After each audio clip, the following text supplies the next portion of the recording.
Video चालू करने से पहले अपने आसपास की जितनी भी चीजें हैं सब नम करके वीडियो को शांति से देखना, क्योंकि ये वीडियो आपकी लाइफ बदलने वाला है या जिस रिजल्ट को आप चाहते हो उस रिजल्ट को बदलने वाला है। And it is going to change the way you look at the examination. सभी डिस्ट्रैक्शन को दूर करके इस वीडियो को देखना। And yes, this video will hit you hard. This video will hit you hard. हम सीए फाइनल के recent result को देखते हैं। सीए फाइनल के रीसेंट रिजल्ट के अंदर में बहुत सारे लोग पास हुए, बहुत सारे लोग नहीं पास हो पाए। इस बात से कभी आपको डाउट नहीं होता कि क्यों कुछ लोगों को सक्सेस ही मिलती रहती है और क्यों मैं पास नहीं हो पाता? कभी लगता नहीं कि क्यों कुछ लोगों को वो सब मिल जाता है जो वो एस्पायर करते हैं और क्यों आपको वो नहीं मिल पाता जो आप एस्पायर कर रहे हैं? मैं हूं विजय सारडा और आज के इस वीडियो के अंदर में हम बात करने वाले हैं इस पूरे प्रोसेस की कि हम एग्जाम को किस तरीके से देखते हैं, हम एग्जामिनेशन को किस तरीके से एनालाइज करते हैं और हमसे वो क्या क्या गलती हो रही है जिसके कारण हम शायद अब तक की वो चीज क्रैक नहीं कर पा रहे। जहां दूसरे वो गेम क्रैक कर रहे हैं, हमसे वो गेम ही क्रैक नहीं हो रहा, हमको वो गेम ही नहीं समझ में आ रहा। ये पूरा वीडियो आपको आज हेल्प करने वाला है where you are and where you want to be. एक बात मैं आपको बता दूं, हालांकि ये वीडियो जो है ये मैं सीए फाइनल वालों के लिए बना रहा हूं, लेकिन इसे कोई भी बच्चा देख सकता है। इवन आप 10th में हैं, आप 11th में हैं, आप फाइनल में हैं, आप साइंस में हैं, कॉमर्स में हैं, डजंट मैटर। जिस किसी भी बच्चे को ये लगता है कि उसको कोई भी एग्जामिनेशन पास करना है, मैं कह रहा हूं कोई भी, जरूरी नहीं सीए, सीएस, सीएमए, यूपीएससी, आप कोई भी एग्जाम की बात कर लीजिए। बस यही फॉर्मूले को पकड़ के मैंने भी अपने फेल के रिजल्ट को पास के रिजल्ट में बदला था और मैं अब हेल्प कर रहा हूं ऐसे बहुत सारे बच्चों को जो अपने सीए फाइनल के रिजल्ट, सीए इंटर के रिजल्ट्स को बदल सकते हैं इस थ्योरी के थ्रू। इस थ्योरी को अडॉप्ट करना आपके लिए सबसे ज्यादा जरूरी है। इसे एक सादा सा वीडियो मान करके अगर वीडियो को देख करके खत्म कर दोगे, लाइक कमेंट करके खत्म कर दोगे, तो शायद वो अचीव नहीं कर पाओगे। लेकिन इस वीडियो के अंदर में जितनी बातें लिखी है, अगर इस बातों को तुमने अमल कर दिया तो मैं आपको कहता हूं कि आप भी मेरे साथ सिंक AIR का एक वीडियो बना रहे होंगे जहां मैं प्राउडली आपको प्रेजेंट कर रहा हूं एक ऑल इंडिया रैंक अचीव करने में या फिर सक्सेस को पाने में। मैं एक बात आपको बता दूं, मैं उनमें से नहीं हूं जहां पे आपको ये बताया जाएगा कि सिर्फ ऑल इंडिया रैंक ही एक बहुत बड़ी चीज होती है। मैं as a teacher, as a past failure believe करता हूं एक फेल के रिजल्ट को पास में बदल देना भी एक उतना ही बड़ा अचीवमेंट होता है जितना एक ऑल इंडिया रैंक को अचीव करने जितना बड़ा होता है। एक ऑल इंडिया रैंक सिर्फ 50 लोगों को आता है सीए के एग्जामिनेशंस के अंदर में, लेकिन हर वो बच्चा जो पास होता है वो डिजर्व करता है एक मच रिस्पेक्ट को।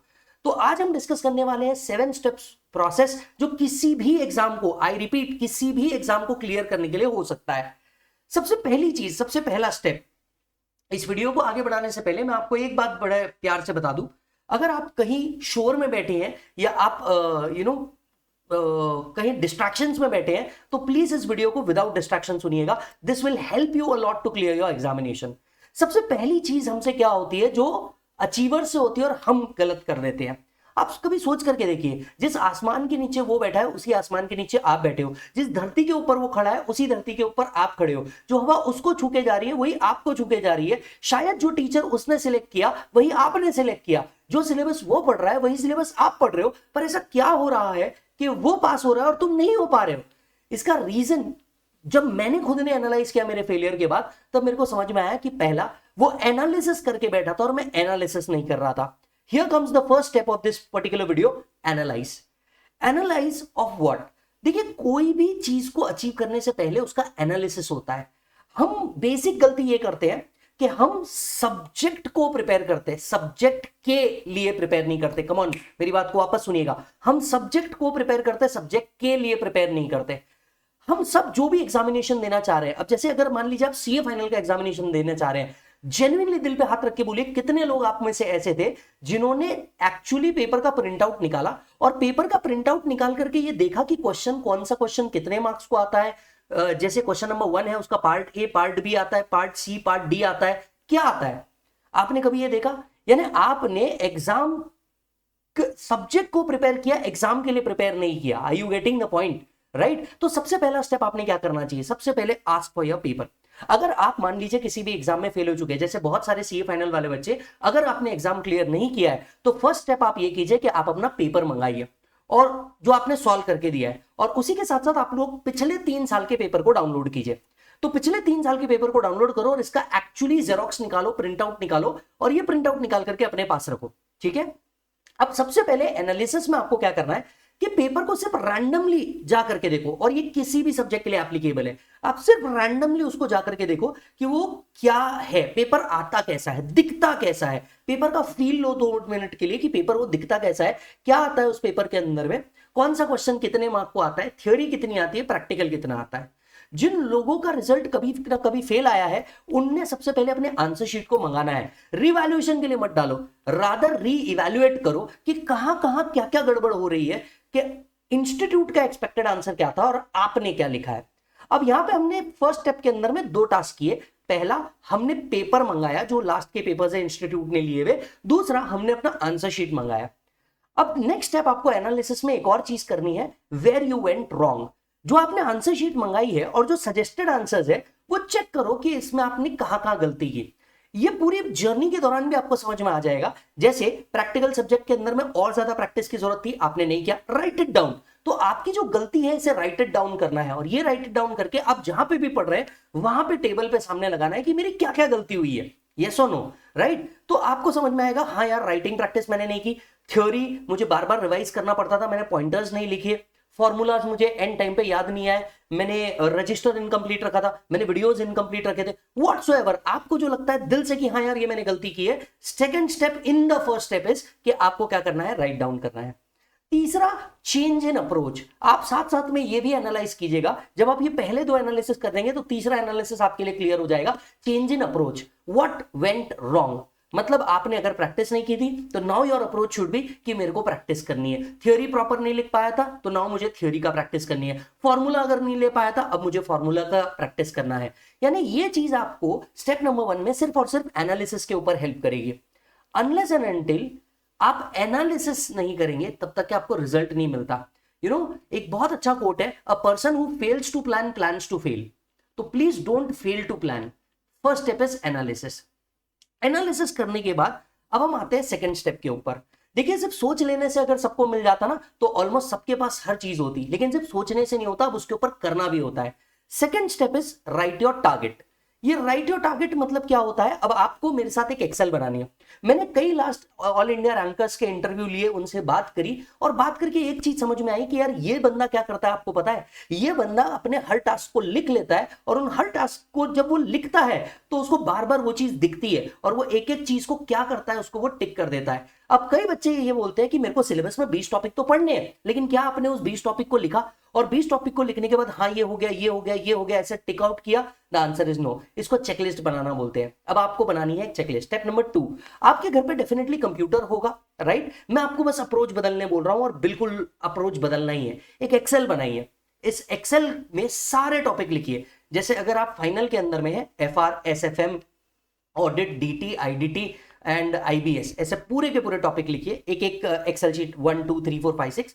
आपने अगर FR बनाया तो FR में अब आपको क्या करना है, एक शीट के अंदर में, जैसे आपने FR बनाया, DT बनाया, for that matter let's say DT बनाया, तो DT के अंदर में आपको ये फॉर्मेट बनाना है एक्सेल के अंदर में। सबसे पहले आपको DT के पूरे टॉपिक लिखने हैं। जितने टॉपिक आपके बुक के अंदर में लिखे ना, वो हर एक टॉपिक लिखना है एक लाइन छोड़ करके, राइट। सेकेंड चीज, डन इन द क्लास। अगर आपने इसकी क्लास की है तो ये क्लास में हुआ है क्या, आपको उसको टिक करना है। तीसरी चीज, डन बाय मी। अगर ये डन बाय मी आप क्लिक कर देते कि हाँ ये मेरा हो गया। देखिए, ऐसा हो सकता है जब आप पढ़ते रहेंगे ना तो आपको लगेगा कि यार ये तो मेरे को आता है, ये तो मेरे को आता है, ये तो मेरे को आता है। आप हियर एंड आफ्टर बिल्कुल फ्रेश स्टार्ट करने जा रहे हैं, इसलिए आपको ये पूरा प्रोसेस करना है। तो आपको डन बाय मी करना है, राइट। जब आपका डन बाय मी होता रहेगा ना, तब आपको एक कॉन्फिडेंस डेवलप होगा कि नहीं यार ये तो मेरा हो गया, ये तो मेरा हो गया, या नेक्स्ट मेरे को क्या करना है, नेक्स्ट मेरे को क्या करना है। फिर आता है आपका पेंडिंग टॉपिक। ऐसा हो सकता है कि कोई पर्टिकुलर टॉपिक का कोई सब पार्ट बाकी हो, राइट, या फिर आपका कोई क्वेश्चन बाकी हो। जैसे 10 क्वेश्चन होंगे, उसमें से 2 3 5 ऐसा कुछ भी क्वेश्चन बाकी हो, तो वो आपको लिखना है मेरा पेंडिंग टॉपिक क्या है। इसके बाद आपको कैटेगरी लिखनी है, कैटेगरी। इसमें का A, B और C कैटेगरी कौन सा है, मतलब is it A category topic, B category topic और C कैटेगरी टॉपिक। देखिए, आपके पूरे सिलेबस में सब कुछ इंपॉर्टेंट नहीं होता, तो आप जब पेपर एनालिसिस करेंगे पिछले 3 साल का, 4 साल का, विच वाज आवर स्टेप 1, तब आपको समझ में आएगा यार ये A कैटेगरी वाला है, मतलब इसमें से तो क्वेश्चन आता ही आता है। जैसे अगर मैं DT की बात करूं तो इसमें से आपको PGBP, capital gain, assessment procedure, उसके बाद में ट्रांसफर प्राइसिंग, DTAA, ये क्वेश्चन आते ही आते हैं। तो आपको इसको A कैटेगरी रखनी है। नहीं तो हर टीचर का ABC एनालिसिस आप वो देख सकते हो। और लास्ट में आपको रखना है इसमें से कौन कौन से पॉइंट रिवाइज करने हैं और कौन कौन से क्वेश्चन रिवाइज करने हैं। तो आपको जैसे हर टॉपिक के अंदर के कुछ इंपॉर्टेंट कॉन्सेप्ट है वो रिवाइज करना है, प्लस इसके जो क्वेश्चन आप लोगों ने क्वेश्चन बैंक के अंदर में या चार्ट के अंदर में आपके क्लास के अंदर में किए होंगे वो रखना है आपको। तो जो सेकंड स्टेप हमने किया एनालिसिस करने के बाद हमने उसको प्लानिंग बनाया, हमने उसका एक प्लानर बनाया। आप में से जो बहुत सारे बच्चे प्लानर ढूंढते रहते हैं ना, बिलीव मी, मैं आपको कोई भी प्लानर दे दूं वो आपके काम नहीं आएगा, ये आपका पर्सनलाइज्ड प्लानर होगा। और ये प्लानर लिखने के बाद आपको इसके लिए एक प्लान बनाना है कि मुझे इसको कितने दिन में खत्म करना चाहिए। यस, एक रीजनेबल टाइम दीजिए इसके स्टिक करने के लिए कि हाँ यार अपने को ये प्लान करना है और ये इतने दिन में खत्म हो जाना चाहिए। जो सबसे इंपॉर्टेंट काम था, एनालाइज तो कर लिया, एनालाइज करने के बाद लिख लिया, अब लिखने के बाद इसे मैनिफेस्ट करना जरूरी है। आप लोग जाने या न जाने, बट मैं आपको बता दूं, एक होता है पावर ऑफ मैनिफेस्टेशन। ये पावर ऑफ मैनिफेस्टेशन क्या होता है? पावर ऑफ मैनिफेस्टेशन एक चीज होती है जिसके अंदर में आप अपने लिए कुछ ड्रीम देखते हो, राइट? अपने लिए कोई एक ड्रीम देखना है, टारगेट सिलेक्ट करना है। बहुत लोगों का टारगेट हो सकता है अटेम्प्ट लेना है, बहुत लोगों का टारगेट हो सकता है पास करना है, बहुत लोगों का एग्जामिशन लाना हो सकता है, बहुत लोगों का एआईआर लाना हो सकता है।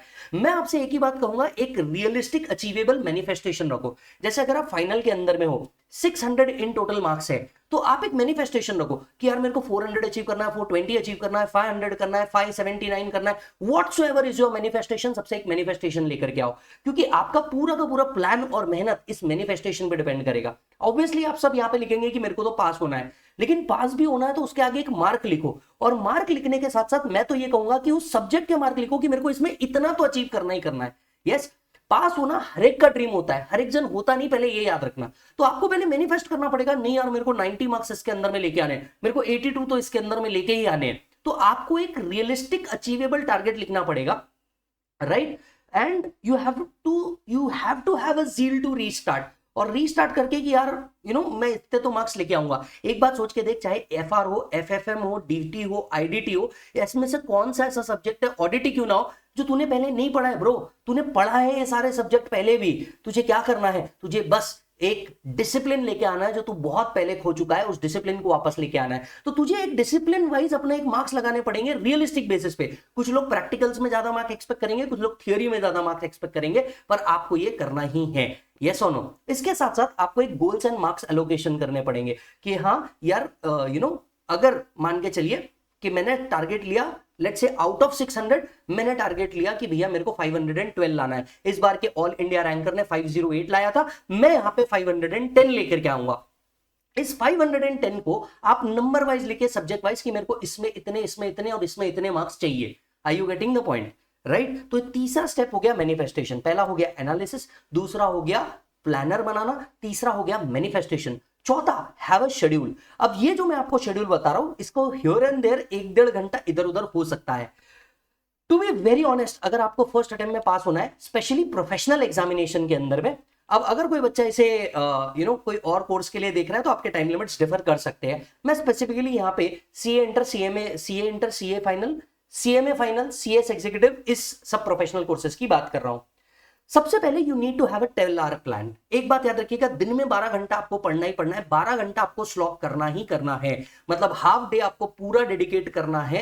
आउट ऑफ द 24 आवर्स आपको 12 घंटे देना ही देना है, राइट? दूसरा, हर सब्जेक्ट को 3 घंटे आपको अलोकेट करना है, मतलब 12 घंटे to be divided into 3 hours each subject, and you have to do 4 subject in a day. एक बात बिल्कुल अच्छे से याद रखिएगा, सभी घोड़ों को एक साथ दौड़ाना है, एक एक घोड़े को अलग अलग नहीं दौड़ाना है। यस, आप जितने भी रैंकर इंटरव्यूज देखेंगे, आप जितने भी पास होने वाले लोगों से बात करेंगे, ये सब आपको एक ही चीज कॉमन बोलेंगे कि मैंने 12 घंटे पढ़ा था, मैंने दिन में 3 या 4 सब्जेक्ट पढ़ा है। आपको भी सेम काम करना है। मान लीजिए अगर आपको ऐसा लगता है कि आप एक ही ग्रुप दे रहे हैं, तो एक दिन में 3 सब्जेक्ट आपको पढ़ने ही पढ़ने हैं। Are you getting the point? तो 12 hours a day, 3 hours each subject, 4 subject in a day, ये आपको करना ही करना है। Keep your Saturday evening and Sunday completely for revision.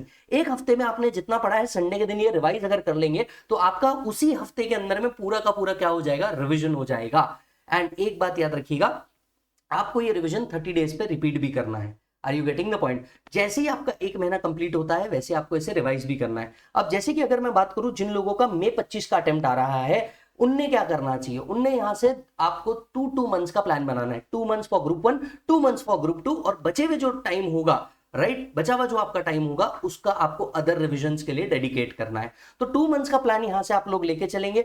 30 days for group 1, 30 days for group 2, इस तरीके से भी प्लान हो सकता है कि पहले ग्रुप 1 फिर ग्रुप 2 इनिशियल स्टडी, इसका रिवीजन, फिर ग्रुप 1 फिर group 2 and then overall revision. इस तरीके से भी ये प्लानिंग हो सकता है। तो you need to have a plan and this plan must be completely followed. आंधी आए, तूफान आए या अंबर फट जाए मेरे दोस्तों, ये प्लान तुमको फॉलो करना ही है। मान लो अगर तुम किसी और काम के लिए जा रहे हो, you have to make sure कि तुम वापस आकर के एक्स्ट्रा आवर बैठ करके तुमको इसे कंप्लीट करना है। यस, क्योंकि अ person who completely follow a plan, तब जाकर के ये होगा। और एक एक टॉपिक जब कंप्लीट होगा ना तेरे दोस्त, तब जाकर के तू उस एक्सेल के अंदर में टिक करेगा। और जब रोज एक्सेल को देखेगा तब तेरे को अगले दिन का स्ट्रैटेजी भी बड़ा क्लियर होगा कि अगले दिन मुझे ये करना है, अगले दिन मुझे ये पढ़ना है और इस तरीके से पढ़ना है। Are you getting the point? So you need to have this plan and accordingly, subject कोई भी हो सकता है, इससे कोई फर्क नहीं पड़ता। तुमको पहले थ्योरी पसंद है, तुमको पहले प्रैक्टिकल पसंद है, बिलीव मी इससे कोई फर्क नहीं पड़ता। तुम बस ये फॉलो कर लो, तुम्हारा काम हो जाएगा। यस, इसके बाद जैसे ही आपने सिलेक्ट कर लिया कि आज मुझे 12 घंटे बैठना है, fifth point is marking the daily targets. आपको आपके डेली टारगेट्स को क्या करना है, अचीव करना है। ये जो सब सेकंड स्टेप में आपने एक्सेल बनाया था, इस एक्सेल को देख करके आपको क्या करना है, डेली टारगेट्स रखना है। जैसे सबसे पहले हो सकता है अगर आपने आज के दिन सेलेक्ट किया कि मैं 2 ग्रुप 1 और 2 ग्रुप 2 लूंगा, तो अकाउंट्स के अंदर में आपको कौन सा सब्जेक्ट पढ़ना है। अब ये आपको कैसे पता चलेगा, जो एक्सेल आपने बनाया था इसमें done in the class and not done by me अगर आपको दिख रहा है, तो वो सब्जेक्ट आपको उठाना है और कंप्लीट करना है। सबसे पहले वो वाले टॉपिक्स आप ले जो ए कैटेगरी के अंदर में आ रहे हैं किसी भी पेपर के अंदर में। देखो, सबसे हार्ड वाला ही सबसे पहले तुम्हें अचीव करना है। आपको पता है आपकी सक्सेस ही वहां छुपी है जिस चीज को तुम अवॉइड कर रहे हो। Your success lies in the place the thing in which you are avoiding. तो आप जिस चीज को अवॉइड कर रहे हो ना, सक्सेस वहीं छुपी है।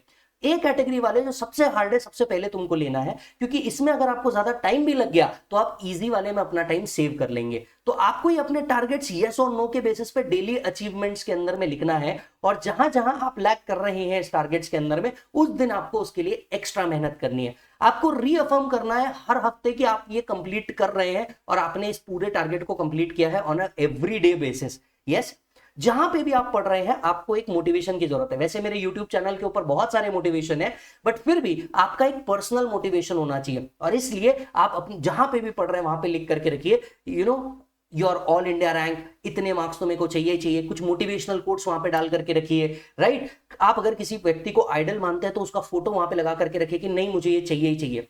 आपने कभी एक बात देखी है, एक प्रेग्नेंट वुमन के कमरे के अंदर में जानबूझ करके अच्छी बातें लिखी हुई होती है या फिर अलग अलग लोगों के पोस्टर्स लगाए होते हैं? उसका एक बड़ा रीजन है, जिस चीज को आप रोज देखते हो ना वो आपके दिमाग में छप जाती है, और वो चीज को मेहनत करने के लिए आप क्या करते हो, टारगेट अचीव करते हो। बिलीव मी मेरे दोस्तों, ऐसा कोई टारगेट नहीं जिसको तुम पूरा नहीं कर सको। इट्स जस्ट दैट कि तुम डिसिप्लिन नहीं हो, और इस वजह से लोगों को वो मिल रहा है क्योंकि वो डिसिप्लिन है, और तुम डिसिप्लिन नहीं होने की वजह से तुमको ये नहीं मिल रहा है। बस मैटर डिसिप्लिन का है। बाकी तो जो चीज उसको मिल रही है वो तुम्हारे को भी मिल रही है, जो 24 घंटे उसके पास है वो तुम्हारे पास भी है। शायद जिस टीचर से तुमने पढ़ा है उस टीचर से उसी ने पढ़ा है, कोई फर्क नहीं है। सिर्फ फर्क इतना है कि वो तुमसे ज्यादा डेडिकेटेड एंड डिसिप्लिन्ड है और तुम नहीं हो, and this makes the whole difference. Believe me, this makes the whole difference. मैं 6वें टॉपिक पे आ रहा हूं, have new book lecture if required. बहुत सारे बच्चों के साथ ऐसा होता है कि उन्होंने जो टीचर को लगाया था या उन्होंने जिस टीचर के पास पढ़ा था, सरप्राइजिंगली वो वर्कआउट नहीं कर रहा है। आपको या तो सब्जेक्ट नहीं समझ में आया, या तो कॉन्सेप्ट नहीं समझ में आया, तो टीचर नहीं समझ में आया, और फिर आप पैसे के लिए लो लेते हो कि यार मेरे पास तो अभी पैसे नहीं है, वापस से पैसे क्यों लगाऊं, मैं तो रिवीजन ही देख लूंगा, मैं तो वही देख लूंगा। Your career is your investment, it is not an expenditure. सबसे पहले तो इसे एक्सपेंडिचर बोलना बंद करो। It is an investment to yourself, it is an investment into your career, and it is an investment for yourself. अगर ऐसा लग रहा है कि किसी जगह पे तुम लैग हो रहे हो, किसी टीचर के साथ तुम लैग हो रहे हो, तो इट्स ओके। कई बार ऐसा होता है कि जब रेलवे स्टेशन पे जाते हो आप गलत ट्रेन में चढ़ जाते हो, करना क्या है, उस ट्रेन से उतरना है, दूसरी ट्रेन में चढ़ना है। तो जैसे अगर मैं बात करूं जो सब्जेक्ट अमेंडेड सब्जेक्ट है, जैसे DTIDT हो गया, राइट। अब जिन बच्चों ने नवंबर 24 दिया था उनको मई 25 देना है। यहाँ पे फाइनेंस एक्ट बदल गया। अब कई बच्चे यहाँ पे क्या चिंदीमारी करना की कोशिश करते हैं कि यार एक काम करूंगा मैं तो सिर्फ बुक देख के अमेंडमेंट कर लूंगा, यार एक काम करूंगा मैं तो सिर्फ अमेंडमेंट लेक्चर देख करके काम कर लूंगा, रिविजन लेक्चर देख करके काम करूंगा। प्लीज ये शॉर्टकट मत मारो। It is about your career and it will cost your career. आप ध्यान से देखिए, कहीं आपके रिजल्ट इस वजह से तो खराब नहीं हुए। आपने 2 साल पहले क्लास की थी, भाई 2 साल पहले का अप्रोच जो होता है टीचर का वो खुद बदल जाता है। Are you getting the point? Right 2 साल के अंदर में एक्सपेक्टेड क्वेश्चन बदल जाते हैं, इंपॉर्टेंट नॉट इंपॉर्टेंट बदल जाता है। तो तुमने ये नहीं करना है, आपने बिल्कुल फ्रेश बुक से स्टार्ट करना है। क्योंकि आपने एक चीज जरूर देखी होगी, अगर इसके पहले आपको कभी भी अटेम्प्ट लगा है तो आपने देखना वो बुक आपको वापस खोलने में मजा नहीं आता, वो बुक आप वापस खोलना ही नहीं चाहते। वापस खोलते तो ऐसा लगता है यार ये तो आता है, ये तो मैंने पढ़ा ही है। Have new books, have new lecture, take a fresh lecture. आपके पास पूरा लेक्चर लेने का टाइम नहीं है, इट्स ओके, आप फास्ट ट्रैक के ऊपर मूव ऑन करो। Are you getting the point? आप कोई रिवीजन सीरीज के ऊपर मूव ऑन करो, अपने टीचर से अकॉर्डिंगली बात करो। देखिए फेल हो जाना कोई बहुत बड़ी बात नहीं है, लेकिन गड़बड़ तब होती है जब आप उस टीचर के पास वापस नहीं जाते कि यार मेरे से कुछ गड़बड़ हो गई, मुझे सुधार लो। कोई भी टीचर जिसको आपने अच्छे से लगाया है ना, आपको उसके पास जाना चाहिए, उससे बात करना चाहिए और उस टीचर से आपको एक इंसाइट लेना चाहिए। वो नहीं मिल रहा है, कोई दूसरे टीचर के पास जाओ, उससे इंसाइट लो और आपको आपका काम करते हुए आगे बढ़ना है। So have new books, have new lecture, take a fresh leap. And sir, seventh and the most important thing, you need to stay updated with the right type of questions. देखिए क्या होता है, एग्जाम का जो pattern है ना ये बदलता रहता है। It is not the same when it comes to professional examination. और ऐसे केस में ये बहुत इंपॉर्टेंट है that you stay updated with the questions. आपको क्या करना चाहिए, जो क्वेश्चन पेपर आपने लाया राइट, वो आपने 3 से 4 अटेम्प्ट के लेकर के आओ। ठीक उसी तरीके से आरटीपी और एमटीपी पे देखो कि किस टाइप के क्वेश्चन आपको नए पूछे जा रहे हैं। Let me give you a very simple example. अगर आप सीए स्टूडेंट है तो आप समझ पाएंगे इंटर या फाइनल लेवल पे। देखिए फाइनल लेवल पे पहले क्या होता था, टीडीएस टीसीएस के जो क्वेश्चन आते थे ना वो सबसे ज्यादा आते थे 194 C H I J A R, right. इनके ऊपर आपको बहुत सारे क्वेश्चंस पूछे जाते थे। लेकिन रीसेंट टाइम्स में टीडीएस के से ज्यादा टीसीएस के ऊपर उन्होंने क्वेश्चन पूछना चालू कर दिया है। एंड साथ साथ टीडीएस के नए सेक्शंस के ऊपर उन्होंने क्वेश्चन पूछना चालू कर दिया है। जैसे 194Q, 194M, 194O, 194S, 194T for that recent matter. तो आपने क्या किया, आप उठा करके पढ़ रहे हो पुराने क्वेश्चन, जबकि आपको नए क्वेश्चन आने वाले हैं। तो ये जो आरटीपी एमटीपी है या जो टेस्ट सीरीज है, ये आपको वो रोल प्ले करने का मौका देती है। तो you need to be stay updated कि यार किस तरीके के क्वेश्चन आ रहे हैं, एमसीक्यू किससे सबसे ज्यादा पूछा जा रहा है, और ये आपको बहुत हेल्प करता है। एक बोनस टिप देता हूं, दैट इज स्टेप नंबर 8। एक बोनस टिप देता हूं और वो ये कि सबसे पहले आपके अननेसेसरी सोशल मीडिया नोटिफिकेशंस को बंद कर दो। मैं ये देखता हूं बहुत सारे बच्चे रीसेंट टाइम्स में स्नैपचैट्स के ऊपर बहुत ज्यादा टाइम वेस्ट करते हैं या रील्स के ऊपर बहुत ज्यादा टाइम वेस्ट करते हैं। मैं बिल्कुल अच्छे से मानता हूं कि रिक्रिएशनल एक्टिविटी बहुत ज्यादा जरूरी है, यस, पर आप उससे थोड़ा सा दूर रहे, थोड़ा निगेटिविटी से दूर रहे। Believe me it's a very negative place, right. आप वहां से थोड़ा सा दूर रहे, थोड़ा सा एयरप्लेन मोड जो होता है ना फोन का, उसको यूज करना चालू कर दे ताकि आपको अपनी खुद के साथ टाइम बिताने का मौका मिले। Believe me you have that potential कि अगर तुम खुद के ऊपर ध्यान देना चालू कर दो ना, तुम्हें किसी और से कंपीट करने की जरूरत नहीं पड़ेगी। यस और नो, अपने आप को कंपेयर करना बंद करो। जो दोस्त पास हो गया वो आगे चले गया, बहुत अच्छी बात है, राइट। जो नहीं हो पाया उसने ये समझ लेना I have extended 6 month of student exam. शायद आप इसी तरीके के किसी स्ट्रैटेजी वीडियो के लिए वेट कर रहे थे ताकि आपको जीवन भर के लिए कोई सक्सेस मिल जाए। वो कहते हैं ना कि भैया लड़ने से पहले यह समझना जरूरी है कि सामने वाला अस्त्र शस्त्र क्या लेकर के आ रहा है। आपने आज तक के सब्जेक्ट के लिए प्रिपरेशन करी ही नहीं, आप हमेशा सिर्फ पास होने के लिए प्रिपरेशन करते रहे, स्मार्ट वर्क आपने किया ही नहीं, जिसके कारण आपके जो मार्क्स है वो कहीं ना कहीं फुलफिल नहीं हो पा रहे, कहीं ना कहीं एवरेज नहीं हो पा रहा। तो 8th पॉइंट जो आप सभी के लिए है, have social media but have it for a limited time. एक लिमिटेड टाइम में आपको सारी इंफॉर्मेशन मिल जाएगी। तो मैं ये कह रहा हूं कि भैया दिन में 2 घंटा हो गया, 2.5 घंटा हो गया, बहुत हो गया, ये मैक्स टाइम हो गया। Try to reduce it as much as you can. Are you getting the point? किसी भी चीजों के अंदर में एज ऑफ नाउ ना पड़े। मान लीजिए अगर आप रिलेशनशिप में भी है तो मुझे ऐसा लगता है एक बार उनसे बात कीजिए और अपने गोल के बारे में एक दूसरे के साथ शेयर कीजिए। एक सच्चा रिलेशनशिप वही होता है जब 2 लोग म्यूचुअली एक दूसरे के गोल को रिस्पेक्ट करें। Are you getting the point? ये 7 स्टेप्स को फॉलो कर लो। आप कहीं इसके अंदर में अटक रहे हो तो नीचे कमेंट बॉक्स के अंदर में मुझे लिख करके बताओ कि आप कहां अटक रहे हो, and I will definitely make a video for that particular thing in the next video onwards. ये 7 स्टेप को अगर आपने फॉलो किया, मैं आपको कहता हूं कि कोई एग्जाम, भारत की छोड़ो वर्ल्ड की कोई एग्जाम आपको रोक नहीं सकती, क्योंकि आपने स्टेप नंबर 1 के अंदर में पहले एनालाइज कर लिया कि भैया मेरे को लड़ना किस चीज से है। दूसरे में आपने खुद के लिए एक प्लान बनाया। तीसरे में आपने मैनिफेस्ट किया कि मैं ये कर सकता हूं या नहीं कर सकता हूं। चौथे में आपने एक शेड्यूल बनाया कि मुझे करना है तो किस तरीके से करना है, उसका प्लानिंग बनाया। 5वें में आपने डेली थोड़ा इंप्रूवमेंट खुद के लिए रखा, क्योंकि अगर एवरेस्ट भी चढ़ना है तो वो एक दिन में नहीं चढ़ा जाता, उसे छोटे छोटे स्टेप्स में चढ़ना होता है। तो आपने स्टेप नंबर 5 में छोटे छोटे स्टेप्स बनाए। फिर आपने नए तरीके अपनाए उसी सेम जगह को पहुंचने के लिए। एंड सातवां, आप अपडेटेड रहे कि रिसेंटली क्या चल रहा है क्या नहीं चल रहा है। ये 7 स्टेप फॉलो कर लो, कोई एग्जाम तुम्हें नहीं रोक पाएगी, कोई व्यक्ति तुम्हें नहीं रोक पाएगा, and you will come with flying colours. अगर आपको इससे कभी भी वैल्यू ऐड हो गई, जब भी आप ये वीडियो देख रहे हैं, जरूर बताना कि क्या आपके लिए प्रोसेस वर्क कर रहा है कि नहीं। और मैं तो कहता हूं देखो, इसको बहुत लंबे समय तक के भी फॉलो करने की बात नहीं है, 7 दिन ट्राई करके देख लो। अगर 7 दिन में तुम वहां पहुंच गए जहां तुम पहले थे और उससे आगे पहुंच गए, तो अगले 7 दिन इस वीडियो को कंटिन्यू कर लेना वापस से एक बार देख करके कि हाँ ये तुम्हारे लिए वर्क कर रहा है कि नहीं। Are you getting the point? तो 7 दिन तक के प्रोसेस फॉलो कर लो। अगर आप where you are and where you want to be के प्रोसेस में थोड़ा सा भी आगे बढ़ गए ना, मैं खुश हो जाऊंगा कि मैंने स्टूडेंट कम्युनिटी के लिए कुछ बहुत अच्छा कर दिया।